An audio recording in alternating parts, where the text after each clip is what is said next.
하나님의 은혜가 여러분들 가운데 함께 하시기를 주님의 이름으로 축원합니다. 오늘도 하나님께서 좋은 날 주셨습니다. 이 복된 날 하나님의 축복이 여러분들의 삶 속에 항상 있기를 바랍니다. 오늘 본문의 말씀에 보면 다윗의 시 이렇게 제목이 붙어 있습니다. 다윗이 왕으로서 한 나라를 통치하게 되는데 이 통치할 때 두 가지, 자기 자신이 어떤 마음을 가지고 통치할 것인가, 또 한 가지는 주변에 어떤 사람들을 둘 것인가. 그러니까 어떤 사람들을 배제시키고 어떤 사람들을 곁에 둘 것인가.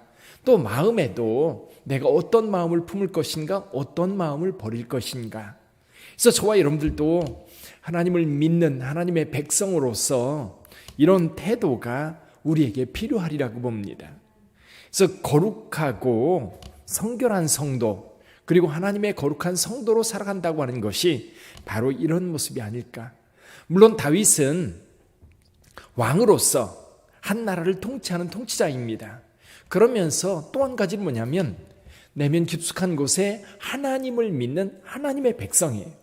또 하나님께로부터 한 나라의 왕이라고 하는 이 위치를 하나님께로부터 위임받은, 하나님의 사명을 받아 왕이 된 성도인 거지요.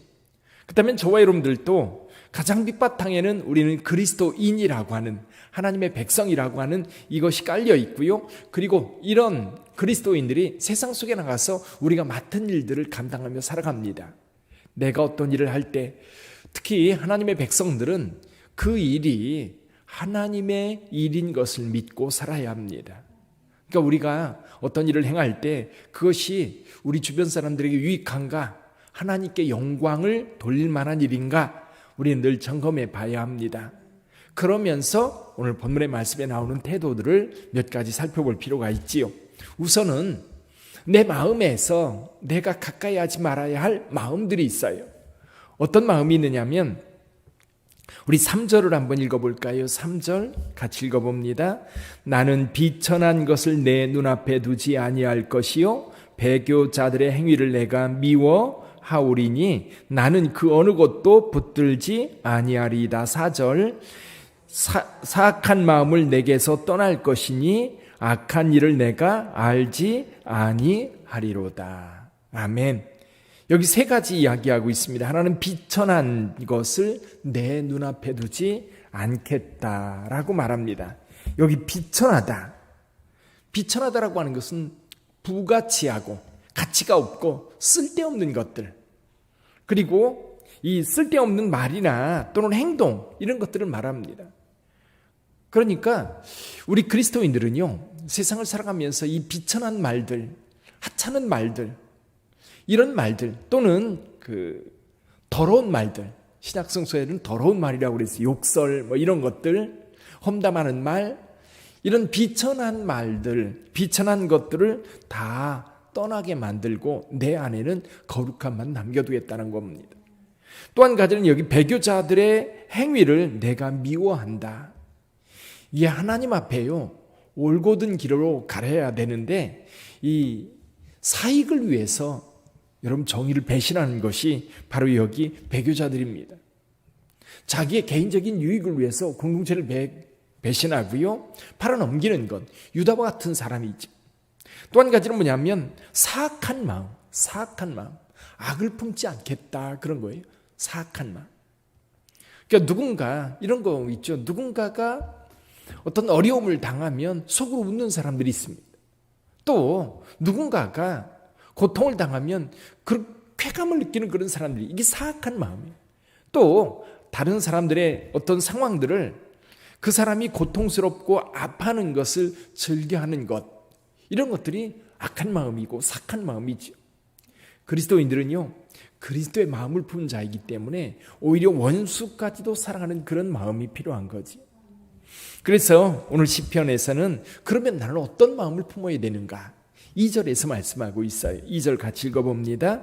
내가 완전한 길을 주목하오리니 주께서 어느 때나 내게 임하시겠나이까? 내가 완전한 마음으로 내 집안에서 행하리이다. 아멘. 여기 완전한 길과 완전한 마음, 완전한 길, 완전한 마음. 여러분들에게 완전한 마음이라고 하는 건 뭐예요? 완전한 마음 또는 완전한 길. 이 뒤 끝에 다시 한번 나옵니다. 이 6절에 보면 완전한 길에 행하는 자. 자, 완전하다라고 하는 것을 우리는 어디서 볼 수 있을까? 요한 웨슬레 목사님이요, 설교를 하면서 그리스도인의 완전이라고 하는 주제로 설교를 하면서 조그만 책자를 출판합니다. 그리스도인의 완전이라고 하는 제목으로 책자가 출판이 되자 일부의 많은 사람들이 아니 어떻게 그리스도인들이 완전할 수 있느냐, 이것 때문에 상당히 논쟁이 돼 있었어요.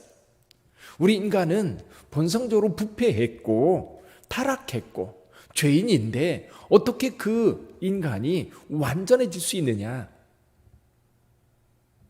근데 요한 웨슬리 목사님은 그렇게 얘기합니다. 그리스도인의 완전이 있다. 근데 우리가 이야기할 때 절대적 완전을 이야기하는 하는 것이 아니다. 절대적 완전은 하나님뿐이다. 하나님만이 완전하신 분이고 우리 모두는 불완전하다. 그러나 우리 하나님께서 우리에게 기대하는 완전이 있다는 겁니다. 예를 들면 이런 거예요.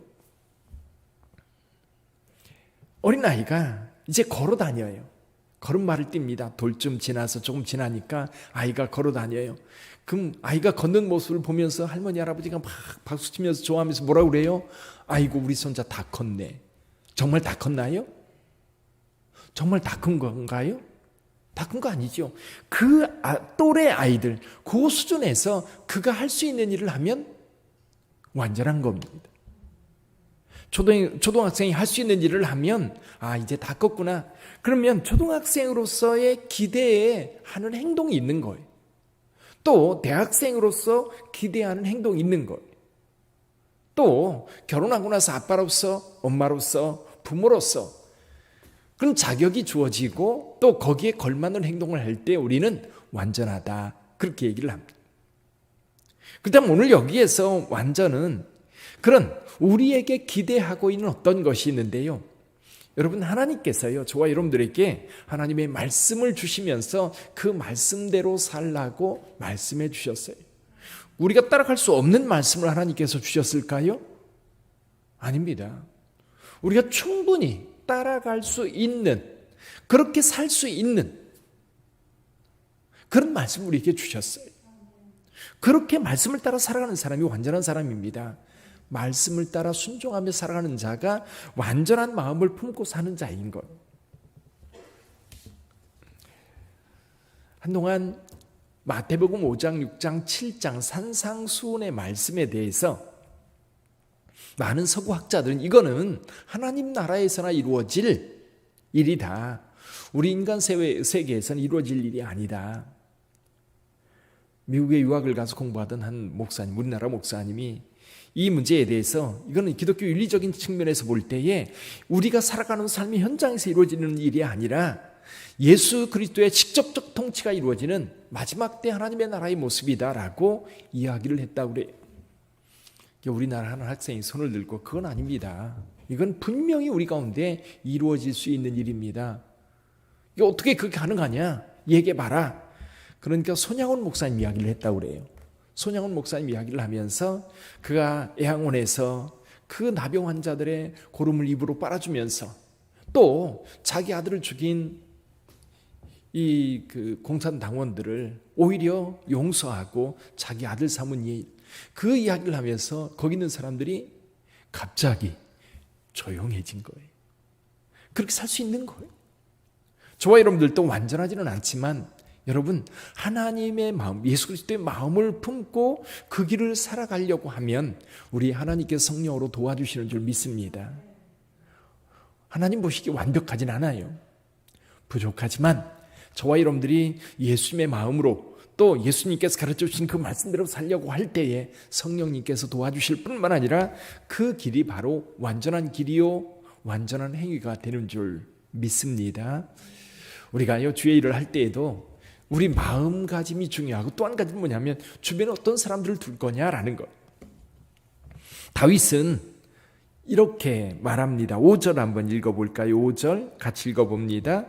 자기의 이웃을 은근히 헐뜯는 자를 내가 멸할 것이요 눈이 높고 마음이 교만한 자를 내가 용납하지 아니하리로다. 7절도 한번 7절 거짓을 행하는 자는 내 집에 안에 거주하지 못하며 거짓말하는 자는 내 목전에 서지 못하리로다. 주변에요 헐뜯는 사람 있으면 안 돼요.